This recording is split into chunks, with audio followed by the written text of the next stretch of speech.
ಜೈ ಭೀಮ್. ನೋಡಿ, ಕರ್ನಾಟಕ ಜನತೆಗೆ ನಾನು ತೋರಿಸ್ತಾ ಇದ್ದೀನಿ, ಇದು ಬಿಬಿಎಂಪಿ ಕೆಲಸ. ಇದು ನಮ್ಮ ಬ್ಯಾಂಗ್ಳೂರ್ದು. ನೋಡಿ, ಈಗ ಟೈಮ್ ಬಂದು 2:45, 2 ಆಗಿ 45 ನಿಮಿಷ ಆಗಿದೆ ಮಧ್ಯಾಹ್ನ. ನೋಡಿ, ಇದು main road, Muslim colony main road ಇದು.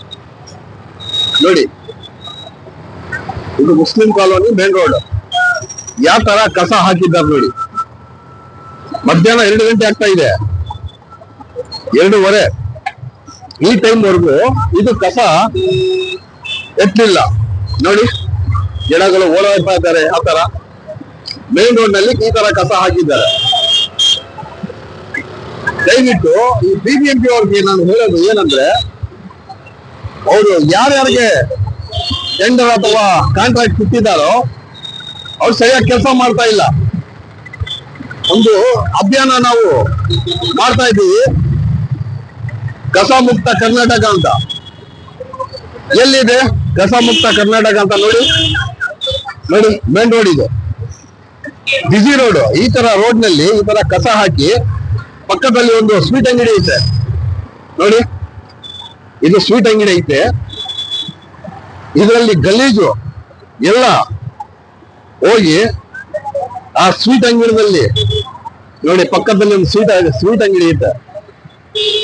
ಈ ಕ್ಷೇತ್ರ ಬಂದು ನಮ್ಮ ಎ.ಸಿ. ಶ್ರೀನಿವಾಸ್ಗೆ ಸೇರೋದು. ನೋಡಿ, ಎ.ಸಿ. ಶ್ರೀನಿವಾಸ್ ಅವ್ರ ಫೋಟೋ ಐತೆ ಇಲ್ಲಿ, ಅವ್ರ MLA. ಈ ತರ ಕೆಲಸಗಳು ಆಗುತ್ತೆ. ನೋಡಿ, ಎಷ್ಟು ಜನ. ಪಕ್ಕದಲ್ಲಿ ಒಂದು ಬಾರ್ ಐತೆ. ನೋಡಿ, ಈ ತರ ಕೆಲಸಗಳು ಆದ್ರೆ ಯಾವ ತರ ನಾವು ಊರಿಗೆ ಒಪ್ಪಿಸ್ಬೇಕಂತ ನಮ್ಗೆ ಅರ್ಥ ಆಗ್ತಾ ಇಲ್ಲ. ನೋಡಿ, ನೋಡಿ, ಜನಗಳು ಯಾವ ತರ ಓಡಾಡ್ತಾ ಇದ್ದಾರೆ ಇಲ್ಲಿ. ನೋಡಿ, ಈ ತರ ಕಸ ಇದೆ.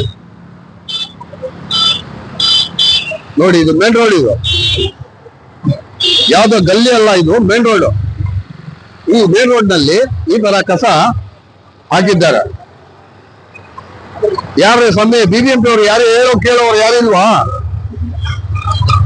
ಅಲ್ಲ, ನೀವು ಯಾರಿಗೋ ಒಬ್ಬರಿಗೆ ಗುತ್ತಿದಾರರಿಗೆ ನೀವು ಕೆಲಸ ಕೊಡ್ಬಿಡ್ತೀರಾ, ಅವ್ರು ಸರಿಯಾಗಿ ಕೆಲಸ ಮಾಡ್ತಾರ ಅವರು? ನೋಡಿ, ಪಾಪ ಜನಗಳು ಓಡಾಡ್ತಾರೆ ಇಲ್ಲಿಂದ. ನೋಡಿ, ಮೇನ್ ರೋಡ್ ಅದು. ಈ ತರ ಮೇನ್ ರೋಡ್ ನಲ್ಲಿ ಕಸ ಈ ತರ ಹಾಕಿ ನೋಡಿ, ನೋಡಿ, ಈ ತರ ಹಾಕಿದ್ದಾರೆ. ಬೇರೆ ಪಾಯಿಂಟ್ ಇಲ್ವಾ ಇವ್ರಿಗೆ? ಅಲ್ಲ, ಈ ಕಸ ಹಾಕೋಕೆ ಬೇರೆ ಪಾಯಿಂಟ್ ಇಲ್ವಾ ಇವ್ರಿಗೆ? ಮೇನ್ ರೋಡ್ ನಲ್ಲಿ ಈ ತರ ಕಸ ಹಾಕ್ತಾರಲ್ಲ. ಇದು ಬಸ್ ಸ್ಟಾಪ್. ಇದು Muslim colony bus stop. Bus stop ನಲ್ಲಿ ನೋಡಿ, ಅಲ್ಲಿ ಜನಗಳು ನಿಂತಿದ್ದಾರೆ. ಇದು ಬಸ್ ಸ್ಟಾಪ್. ಇದು ಬಸ್ ಸ್ಟಾಪ್ ನಲ್ಲಿ ಕಸ ಹಾಕಿದ್ದಾರೆ. ದಯವಿಟ್ಟು ಈ ಬಿಬಿಎಂಪಿ ಅಧಿಕಾರಿಗಳಿಗೆ ನಾನು ಹೇಳೋದು ಏನಂದ್ರೆ, ನೀವು ಗುತ್ತಿದಾರ ಕುಡಿದಿರ ಕೆಲಸಗಳು, ಅವ್ರ ಕೆಲಸಗಳು ಸರಿ ಮಾಡ್ತಾ ಇದಾರ ಇಲ್ವಾ ಅಂತ ನೋಡೋರು ಯಾರಿಲ್ಲ. ದಯವಿಟ್ಟು ಎಲ್ಲರಿಗೆ ನಾನು ಹೇಳ್ತಾ ಇದ್ದೀನಿ, ಈ ತರ ಕಸ ಮುಕ್ತ ನಾವು ಬೆಂಗಳೂರು ನಮ್ಮ ಕರ್ನಾಟಕ ಮಾಡಬೇಕಂತ ನಾವು ಇದ್ದೀವಿ.